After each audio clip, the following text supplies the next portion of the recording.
Hi, Jackie. Thanks very much for joining us today. I want to have a chat with you about cats in Australia. And particularly at the moment, we have a global crisis caused by all sorts of different things, not least of which the pandemic and the current sort of financial challenges we're facing at the moment. Can you tell me a little bit about the cat population in Australia and how it's impacted on you? Yes, well, Vicky, as in other countries, there's a crisis at the moment. The shelters are full, and it's particularly for cats.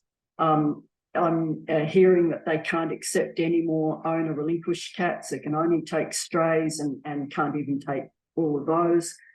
It's been a combination of things. I think, we know that quite a few of the sterilisation initiatives for cats were put on hold during COVID.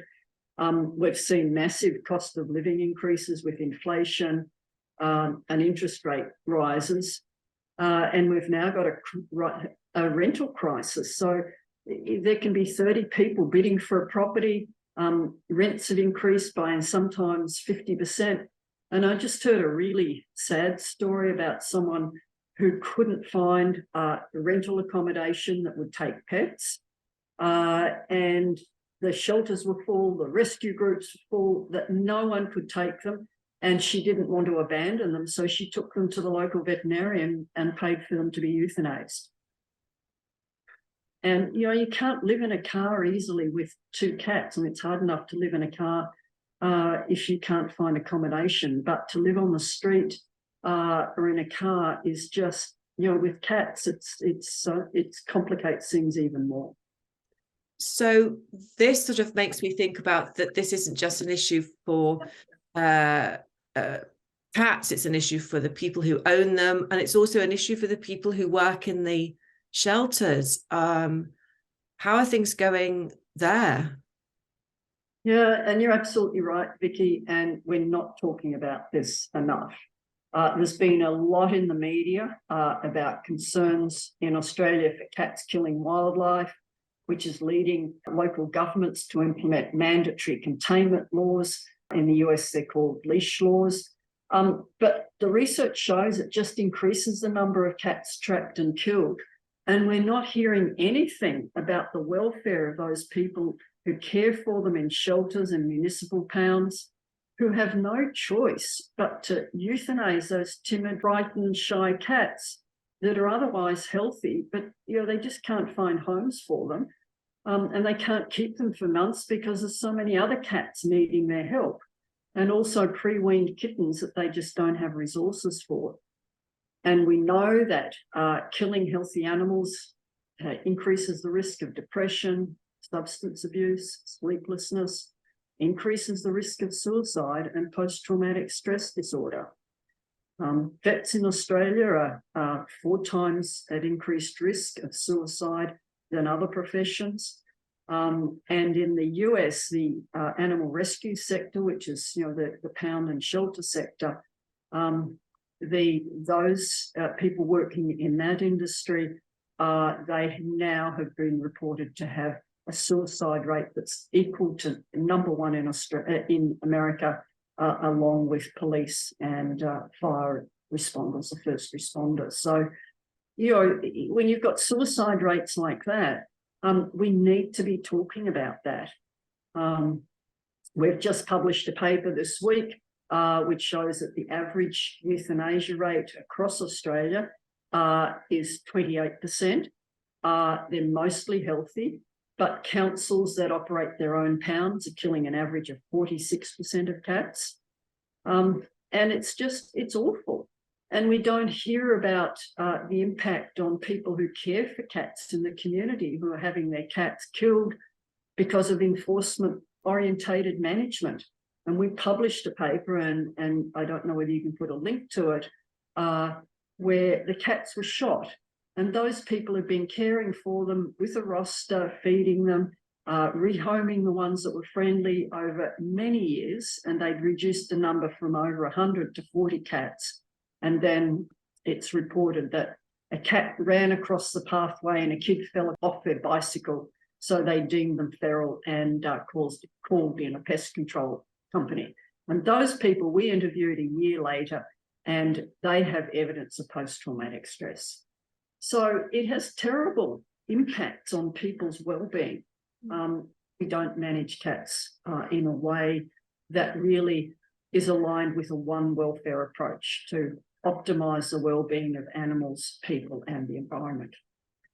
I mean, how much do you think the issue with feral cats in Australia influences the general attitude of the authorities towards cats? Because you have this very unique situation with feral cats and endangered indigenous species, but there doesn't seem to be that distinction between the feral cats and the pet cats and those that free roam in towns and cities. Yeah. And Vicky, that's very important. And the two feral cats and domestic cats and their impacts are just being confused, and it's been very flawed. But we know that feral cats are widespread across Australia. They're actually reported to cover more of Australia than the internet.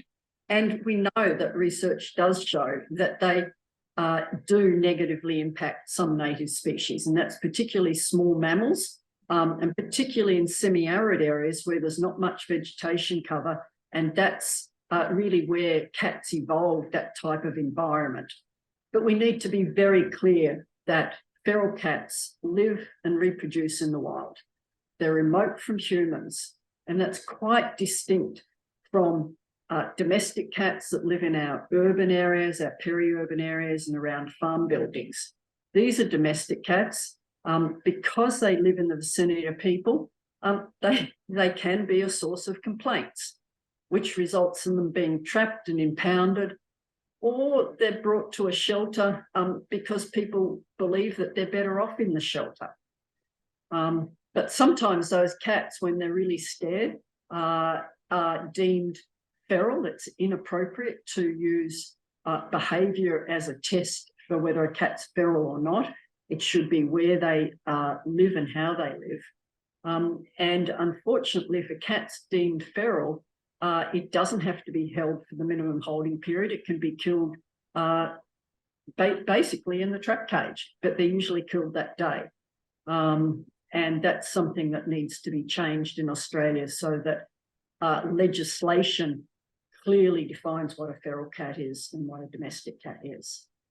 Definitely. I mean, this is painting quite a bleak picture, but I think what's clear is that this is very multifactorial. This isn't one issue. This is a series of issues, some of them completely unrelated to cats, but it's a series of issues that need to be addressed together in order to get towards a solution. So what I'd like to do, Jacquie, speak to you about your community cat program, because I think it's important we understand what the issues are, but it would be really nice to now talk about what we can do to resolve this problem. Yeah, so Vicky, a community cat program, or the ones in Australia that we're running, they consist of high-intensity sterilisation programs for cats.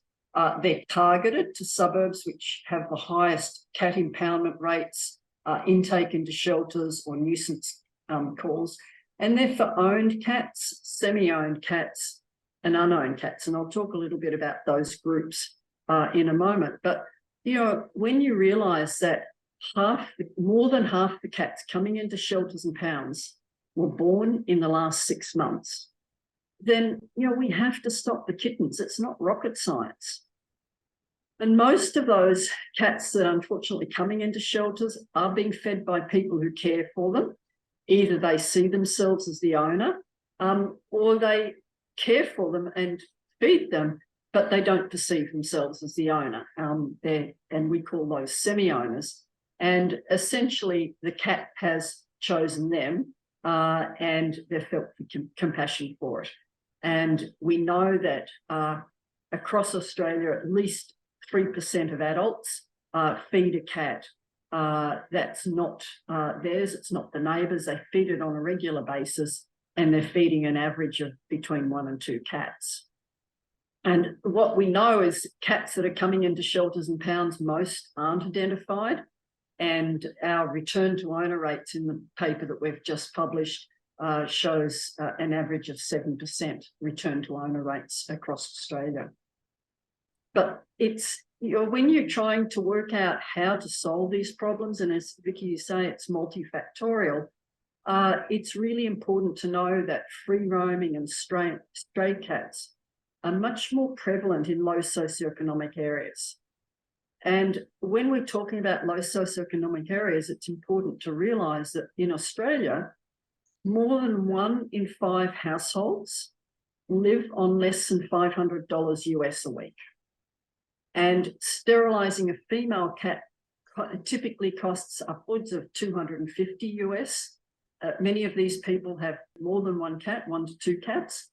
They're passively acquired. They're given to them by friends, family members, or the cat turned up and they started to feed it. So, they don't have that sort of money. And those cats have kittens, and those kittens go off and find someone, because cats are very opportunist, and they'll find someone to feed them. So in the community cat programs, we aim to get 30 cats per 1,000 residents sterilised.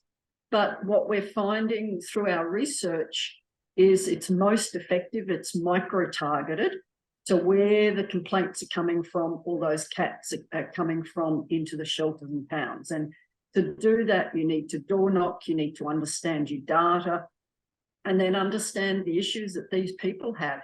They don't have traps, they don't have carry cages, they may not have a car. You can't take your cat on public transport, although we did have one person who stuffed their cat down their shirt and took them on a train.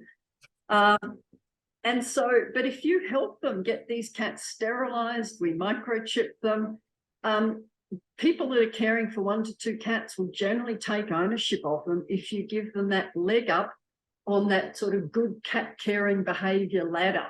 So you've helped them with, and we help those cats if they've got quality of life issues like bad dental disease. We'll address that at the time they're being desexed as well.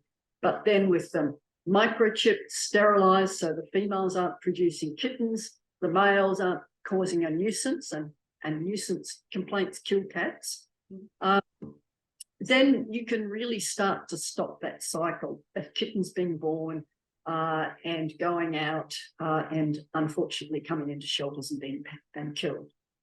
We've got a research program, and it's the first in Australia. We've got a permit that's the only permit that's ever been issued in Australia to be able to sterilise stray cats. It took us a year to get, because we were turned down twice by the Department of Agriculture and Fisheries on the basis that sterilising cats was a biosecurity risk. So we said to them, look, we've got some organisations that will support us with free sterilisation, but they're not going to kill 3,000 cats instead of sterilising 3,000 cats. Very bad for their brand image. So we can either leave them there producing kittens or sterilise them, but they still turned us down. So we took them to the Queensland Civil and Administrative Tribunal, and in the mediation session, the Department of Agriculture and Fisheries, once they'd read the research, agreed to support it, and we have a good relationship with them now. So we've been working in 3 suburbs of totaling just over 35,000 people, and the aim is to get publishable data to show high-intensity sterilisation works, and that we need legislative change so that we can do this, roll out this across Australia. And we are seeing, we've been able to document decreases in intake of 35 to 50% of cats just in the first 1 to 2 years, and more than a 60% reduction in numbers killed. We'd love to expand it to a city of over 200,000 people to develop those processes. So these community cat programs can be rolled out across the city or across the country from small country towns to large cities. And We haven't been able to do that. We need another 100,000 US a year for 3 years to be able to really show that it works at a city at over 200,000 people. So we had to pull back and just do the 3 test suburbs. But if there's anyone listening to this and would like to support a really groundbreaking program that will help to save cats, not only in Australia, I think a lot of what we're learning about this micro-targeting and how to engage the community in supporting this is very relevant to many other countries as well. Definitely. This is very exciting. And hopefully, we'll keep in touch with you and we'll find out how things progress. But it sounds like a really exciting program. And I think the statement that you made that really resonates with me, it is a bit of a no-brainer. We've found organisations who are going to sterilise that number of cats, but it's not easy to find somebody or any organisation who's going to euthanise all of them. So it's a choice, really, sterilise or just let this continue happening. Thank you so much for your time today. And we have reproduced your article from Wellbeing International in the newsletter as well for everyone to read. So thank you very much, Jacquie. You're welcome. And thank you very much for the opportunity to talk about cats and the challenges in Australia. So thank you, Vicky. And Vicky, I'd really like to thank the many people, companies, donors who have supported us, but give particular thanks to the Bridget Bardot Foundation, who have supported the desexing costs, MSD Animal Health, who have supported us with the vaccinations, and Bravecto Plus for all of the cats, and RSPCA Queensland and Animal Welfare League Queensland, who have really supported this program in many ways, and I'm very grateful. And there's been many other donors, too many people too, and not-for-profits and other smaller companies that have helped. And I'd just like to really thank you for helping save cats and the people who care for them in Australia. So thank you.